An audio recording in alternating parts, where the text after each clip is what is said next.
Bab 68 Kemarahan Zidane. Kamu yakin ini akan berhasil? Tanya Lina pada wanita yang sedang mengemudi mobil di sampingnya. Tenang saja tante, aku yakin ini akan berhasil. Mana ada orang tua yang mau menikahkan anak mereka dengan wanita mandul? Ujar Nara percaya diri. Wanita itu masih terus melajukan mobilnya menuju kediaman manatan mertuanya. Ah tidak. Ia masih belum berpikir jika sepasang suami istri parubaya yang tidak pernah merestui hubungannya dengan Alvaras itu adalah mantan mertua. Pasti menantu tante sebentar lagi akan ditendang dari keluarga Prasetyo. Dan tante bisa memilikinya kembali. Sambungnya masih dengan senyum licik yang menghiasi bibirnya. Kenapa tidak sekalian kita datang saat malam hari? Biar Yana dan suaminya sedang berada di rumah. Mereka sudah pindah. Ayah mertuaku sudah membelikan mereka rumah mewah dengan penjagaan ketat. Jawab Nara. Lina tidak lagi bertanya. Otaknya mulai berkelana. Sekaya apa sih orang tua dari suami mantan menantunya itu? Ah, dia sungguh sangat penasaran. Ayo turun tante. Ajak Nara saat mobilnya sudah ia parkirkan di sisi jalan di depan rumah orang tua Alvaras. Permisi Pak. Saya sudah ada janji dengan Pak Zidane untuk membicarakan perihal perceraianku dengan Alvaras. Ujar Nara. Petugas keamanan yang berjaga kembali menghubungi rumah untuk memastikan kebenaran dari apa yang baru saja diucapkan oleh wanita di depannya. Silahkan masuk. Bapak sudah menunggu. Ujar petugas tersebut mempersilahkan. Setelah mendapatkan perintah dari pemilik rumah. Dua wanita itu melangkah menuju rumah mewah yang ada di hadapan mereka. Lina menatap kagum. Tatapannya terus mengitari pekarangan rumah yang terlihat begitu indah dan terawat. Ada banyak bunga yang tumbuh subur. Ah, pasti mantan besannya yang menyediakan ini. Agar Yana bisa diterima di keluarga kaya raya ini. Zidane dan Farah sudah duduk tenang di ruang tamu. Keduanya sudah menanti kedatangan wanita yang sudah menghancurkan keluarga mereka. Dan membuat Alvaras menjauh. Selamat pagi Papa, Bunda. Sapa Nara dengan wajah cerianya meskipun ia tahu sapaannya itu tidak akan mendapatkan sambutan hangat. Silahkan duduk, ujar Zidane dingin. Oh iya Pak. Kenalkan ini mantan mertua Yana. Namanya Ibu Lina. Ucap Nara berusaha untuk tidak terpengaruh dengan sikap dingin sepasang suami istri di hadapannya. Farah menautkan alisnya. Menatap heran wanita yang kini sedang mengulurkan tangan ke arahnya. Saya Lina. Farah. Zidane pun mengucapkan namanya. Tapi tidak meraih tangan yang sedang terulur ke arahnya. Langsung saja. Jadi apa yang kamu inginkan sebagai kompensasi? Tanya Zidane tanpa basa-basi. Nara tersenyum. Namun hatinya kembali meronta ingin sekali meremas wajah laki-laki yang masih saja dingin terhadapnya. Tenang saja Papa. Nanti akan Nara bilang kok. Tapi sebelumnya Nara ingin mengatakan sesuatu tentang Yana. Jawab Nara. Zidane tersenyum sinis. Tidak ada pembahasan tentang menantuku hari ini. Silahkan tuliskan saja di sini apa yang kamu inginkan. Setelah itu pergilah dan jangan pernah mengganggu putraku. Ujar Zidane tegas sambil menunjuk beberapa lembar kertas yang ada di atas meja. Yana mandul. Ujar Nara. Farah tersenyum. Lalu, tanyanya. Biarkan Yana kembali dengan putraku. Karena dia tidak akan pernah bisa memberikan keturunan untuk keluarga kalian. Ujar Lina menimpali dan diangguki oleh Nara. Yana dinikahi. Memang bukan untuk menjadi pabrik keturunan untuk keluargaku. Ujar Zidane. Jika tidak ada yang perlu kalian bicarakan lagi. Lebih baik keluar dari rumahku. Sambungnya. Papa nggak kasihan sama Al. Berhenti memanggilku Papa. Sejak dulu aku memang tidak pernah merestui putraku menikah denganmu. Aku rasa kamu sudah tahu bagaimana ibumu dulu. Farah mengusap lembut lengan suaminya. Agar berhenti membahas kisah masa lalu mereka. Apapun yang akan kamu lakukan. Alvaras tidak akan pernah kembali lagi padamu Nara. Jadi aku harap berhentilah sampai di sini. Jangan lagi mengganggu kebahagiaan putraku. Ujar Farah memperingati. ******. Di perusahaan. Alvaras baru saja memasuki lobi sambil menggenggam erat tangan Yana. Meskipun risih dengan tatapan karyawan yang ada di sana. Yana tetap membiarkan tangan hangat itu menggenggamnya erat hingga mereka masuk ke dalam lift khusus untuk Alvarez gunakan. Bisa nggak sih ruangan kamu pindah aja? Biar kita kerja di ruangan yang sama. Ucap Alvarez saat mereka sudah memasuki lift menuju lantai di mana ruangan mereka berada. Jangan mulai Al, kalau kita satu ruangan. Bukannya ngurusin pekerjaan kantor. Malah asik buat bayi. Jawab Yana kesal. Nah itu tahu, kan emang niatnya pingin cepat punya bayi. Ujar Alvarez lalu terkekeh. Dek, Yana melirik ponselnya. Lalu perlahan mengusap layar ponsel itu untuk memeriksa kalender. Setelah melepaskan alat kontrasepsi, ia tidak lagi kedatangan tamu bulanan. Dan itu berarti ia sudah terlambat. Ting, aku pergi ya. Selamat bekerja. Kecup Yana di pipi suaminya. Sayang lepas dong. Aku juga banyak pekerjaan. Sambungnya memohon saat tangan Alvarez masih saja menggenggam tangannya. Entar malam ku kasih jatah double. Bujuk Yana. Oke, deal. Jawab Alvarez cepat. Ah dasar otak mesum. Ujar Yana lalu melangkah cepat keluar dari dalam lift. Setelah pintu lift tertutup, Yana melanjutkan langkahnya menuju ruangan. Sapaan Vivi. Asistennya ia balas dengan anggukan kepala. Ia melangkah cepat masuk ke dalam ruangannya. Dan meraih kalender yang ada di atas meja. Benarkah? Tapi kenapa tidak ada tanda-tanda ya? Tanya pada diri sendiri. Apa hanya karena efek samping melepas alat kontrasepsi ya? Gumamnya lagi mulai ragu. Karena tidak ingin menduga-duga. Yana kembali melangkah keluar dari ruangannya menuju lift. Asteris. Mau kemana Bu? Tanya petugas keamanan data melihat istri bos mereka memberhentikan taksi di depan kantor. Ada keperluan pekerjaan Pak. Jawab Yana singkat. Lalu masuk ke dalam mobil taksi. Taksi mulai melaju meninggalkan perusahaan. Dadanya berdebar. Namun, ia tetap berusaha untuk tidak terlalu berharap apa yang kini bersarang di kepalanya. Kita ke apotek terdekat ya Pak. Pinta Yana. Lelaki parubaya itu mengangguk hormat. Jalanan masih terlihat begitu padat. Yana berusaha untuk tetap tenang. Meskipun dadanya berdebar. Beberapa buah tes pack berbeda merek sudah berada di dalam tasnya. Yana kembali melangkah cepat menuju mobil taksi yang akan membawanya pulang ke rumah. Ini benar rumahnya Bu? Tanya sopir taksi data sudah berhenti di depan rumah mewah milik Zidan. Iya. Ini rumah mertua saya. Terima kasih ya Pak. Ujar Yana lalu mengulurkan uang untuk membayar ongkos taksi. Non Yana nggak ke kantor. Sapa petugas keamanan sambil membuka pintu gerbang untuk istri majikannya. Ini dari kantor Pak. Ada urusan sebentar sama Bunda. Jawab Yana. Itu mobil siapa Pak? Kok diparkir di depan gerbang? Tanya Yana. Tamunya Bapak. Yana mengangguk. Lalu melangkah menuju rumah usai mengucapkan terima kasih. Assalamualaikum. Sapa Yana. Senyum manis yang selalu terlihat di bibirnya seketika menghilang saat tatapannya tertuju pada dua wanita yang kini duduk tepat di hadapan mertuanya. Waalaikumsalam. Sini nak. Farah menepuk sofa kosong yang ada di sampingnya. Al kemana? Tanya Farah. Yana tersenyum. Lalu melangkah menuju sofa lalu duduk di samping ibu mertuanya. Al sudah kembali ke kantor Bun. Jawab Yana bohong. Yana datang kemari membutuhkan bantuan Bunda. Sambungnya. Bantuan? Tanya Farah. Yana mengangguk. Lalu mengeluarkan beberapa buah tes pack yang ia beli dari apotek tadi. Ya Allah ini benaran nak. Tanya Farah antusias. Yana mengangguk. Meskipun ia belum memastikan kebenaran ini.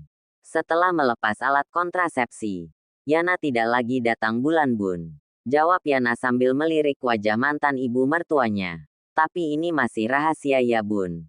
Al belum tahu hal ini. Sambungnya dengan senyum jahat di sudut bibirnya. Terlebih melihat wajah terkejut dari dua wanita pengganggu yang ada di hadapannya. Ya udah ayo ke kamar. Bunda nggak sabar. Ajak Farah lalu berpamitan pada suaminya dan segera berlalu dari ruangan itu.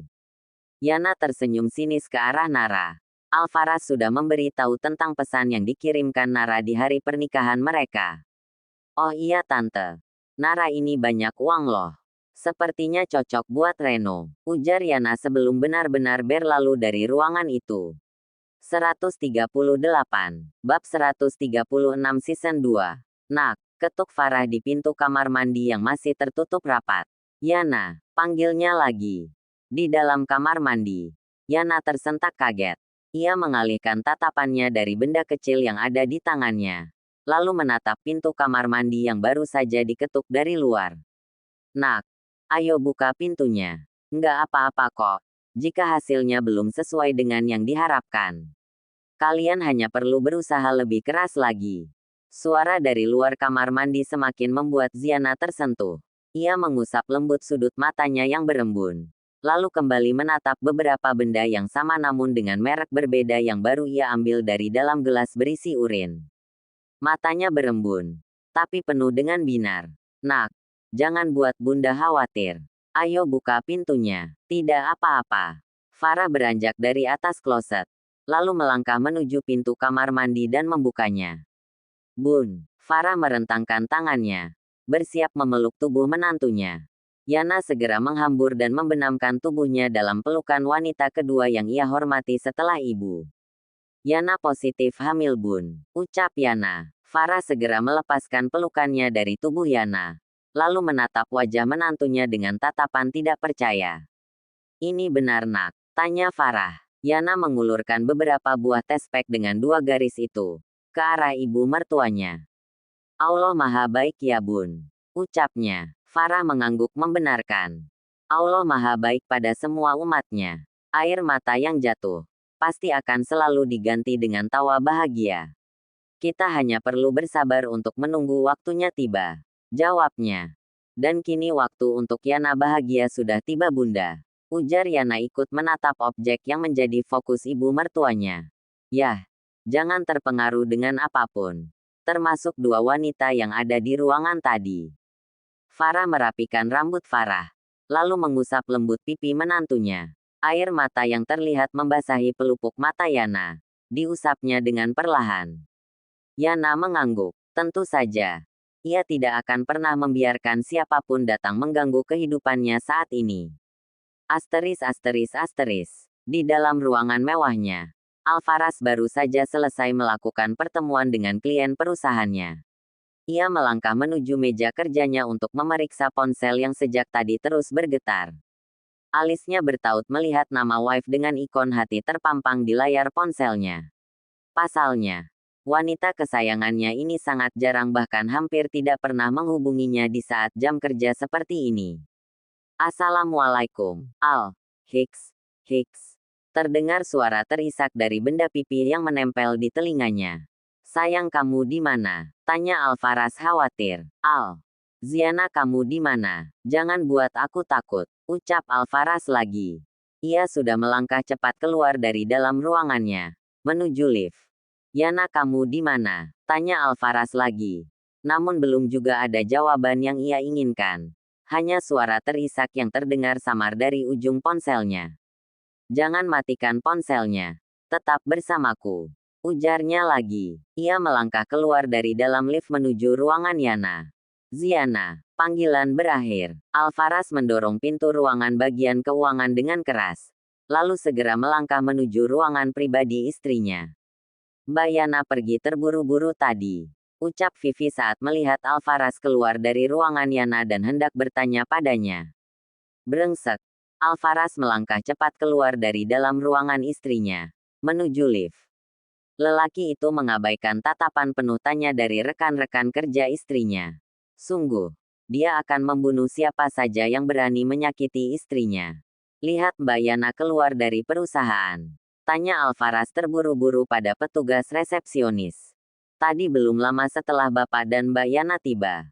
Alvaras tidak lagi mendengar penjelasan karyawannya, dan melangkah cepat keluar dari kantor menuju mobil. Bun, Yana ada di rumah Bunda, tanya Alvaras setelah ponselnya sudah terhubung dengan telepon rumah kedua orang tuanya. Dia datang sambil nangis. Apa yang sudah kamu lakukan padanya? Tut. Alvaras segera mengakhiri panggilan itu, dan berkonsentrasi dengan kemudi. Sial apa yang terjadi dengannya? Tadi pagi masih baik-baik saja. Alvaras meremas kuat kemudi mobilnya. Mobil mewah itu melaju dengan kecepatan tinggi. Sungguh ia begitu khawatir. Pasalnya setelah hampir 2 bulan mereka menikah. Ini pertama kalinya Yana seperti ini. Wanita yang ia nikahi itu tidak pernah terlihat sedih atau apapun. Mobil Alvaras berhenti di depan pintu gerbang.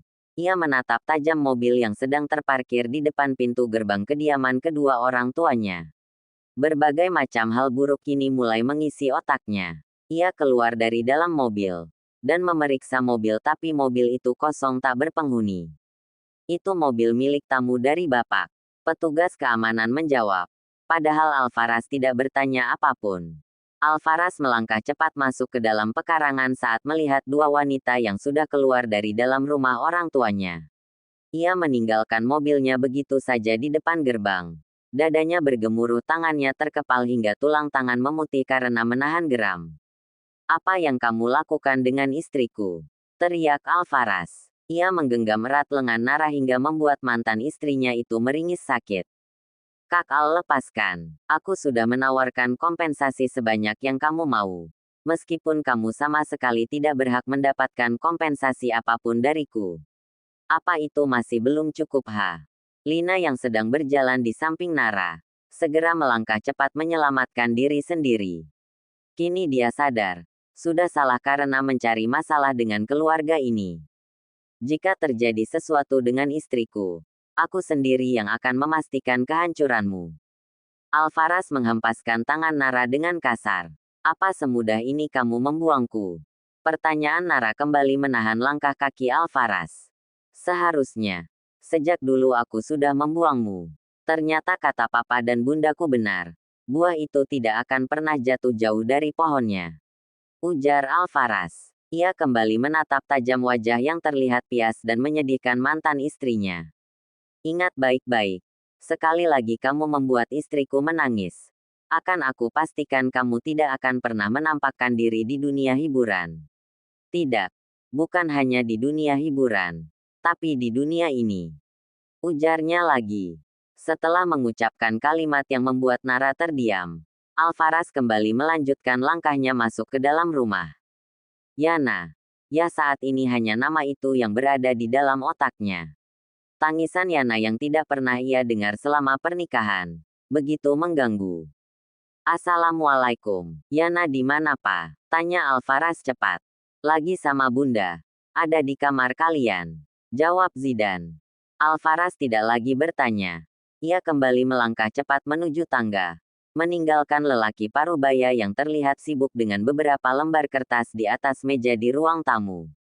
Jika saja ia bisa seperti Minato, ia pasti sudah menggunakan ninjutsu teleportasi agar tidak perlu melewati anak tangga ini. Sepertinya setelah ini ia harus mampir ke Konoha agar bisa belajar jutsu itu. "Bun, Yana di mana?" tanya Alvaras cepat saat melihat wanita terbaik pertama dalam hidupnya sudah melangkah menuju tangga yang baru saja ia lewati. "Ada di kamar," jawab Farah lemas. Alvaras tidak lagi bertanya. Melihat wajah sedih sang bunda, sudah bisa menjawab semua yang ada di dalam otaknya saat ini. Istrinya sedang tidak baik-baik saja.